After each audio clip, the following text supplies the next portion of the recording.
Għalhekk irridu nirbħu u nirbħu mhux għall-Partit Nazzjonalista, imma hemm bżonn li għal darb'oħra nirbħu għal pajjiżna u għalhekk irridu naħdmu fi żmien li ġej flimkien.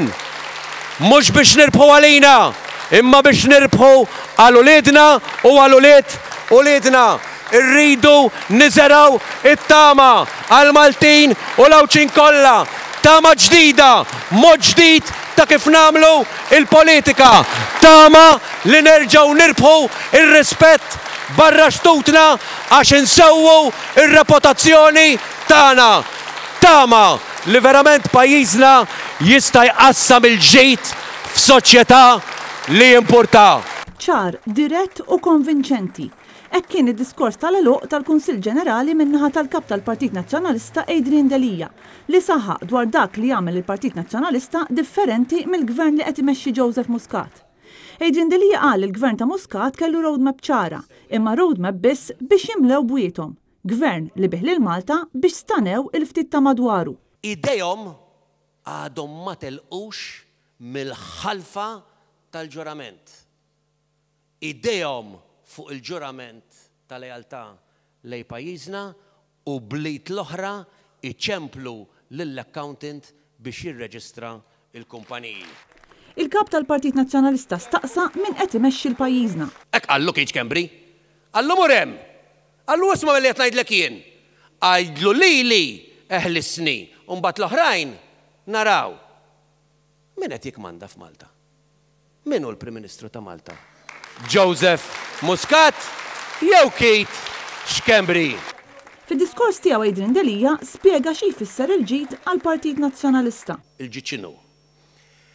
Il-ġid mhuwiex biss il-flus, mhuwiex biss dak illi iġġemma, imma l-ġid kif jifhmu l-Partit Nazzjonalista għandu tifsira usa. Għall-Partit Nazzjonalista il-ġid mhuwiex iċ-ċifri illi jitfalna il-gvern imma huwa il-benessere tal-persuni, tal-individwi, tal-umani, ta' kull Malti u Awċi imma wkoll il-ġid komuni. Adrian Delija fakkar kif ħaseb dan il-gvern meta fassal il-budget tas-sena li ġejja.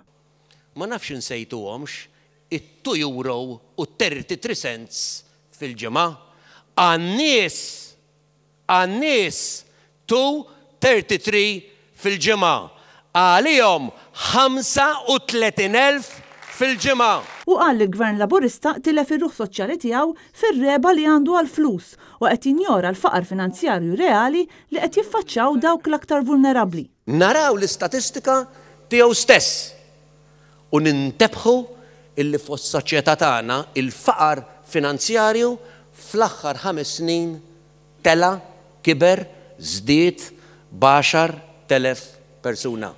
Il-kap tal-Partit Nazzjonalista tkellem dwar l-effetti tal-politika tal-gvern ibbażata fuq iż-żieda fil-popolazzjoni. Dalgħodu 25 ta' Novembru artiklu Population Growth Risks Endangering the Maltese Tourism Product. Da mhux survey, da mhux telefonati, dan studju ta' esperti ta' xi ħadd illi rrid jinvesti il-miljuni f'pajjiżna fis-settur tat-turiżmu. U l-esperti tiegħu wieħed mill-ikbar riski illi qed jantiċipa illi tkabbir bla rażan fil-popolazzjoni hija problema serja. U semma kif il-gvern telaq għal kollox lil Għawdex, kasbar lil għalliema, tellef ir-rispett tal-poplu lejn il-pulizija, immina l-edukazzjoni billi baqa' jipposponi l-bini ta' skejjel ġodda, falla fl-ambjent, baqa' ma solvix il-problema ta' traffiku u qed jinsisti li jibqa' jisraq lill-poplu fil-kontijiet tad-dawlu l-ilma. Joe Muscat li ma jgħidx il-verità jgħidilna li rrid iraħħas il-kontijiet tad-dawl u l-ilma u qed jippermetti serq ta' kuljum fuq 80% tal-popolazzjoni Maltija u Awċija. Garanzija oħra li jagħti Partit Nazzjonalista fil-Gvern li kull solt, kull euro li ħadilkom dan il-Gvern, Gvern Nazzjonalista itijulkom lura solt wara solt. Il-kap tal-Partit Nazzjonalista qal id-diskors tiegħu b'dan il-messaġġ. Maqudin bil-valuri u l-prinċipji li jsawruna. Id-diskussjoni ġenwina l-unità fid-diversità, diskussjoni kemm f'pajjiżna u barra. Il-pjan għall-ekonomija moderna ta' kwalità bidħul tajjeb, ir-ruħ soċjali li ħaddieħor tilef u ħoloq a soul estate. Maqudin iktar minn qatt qabel fil-ġlieda kontra il-korruzzjoni f'pajjiżna. Kristina Majra, Net News.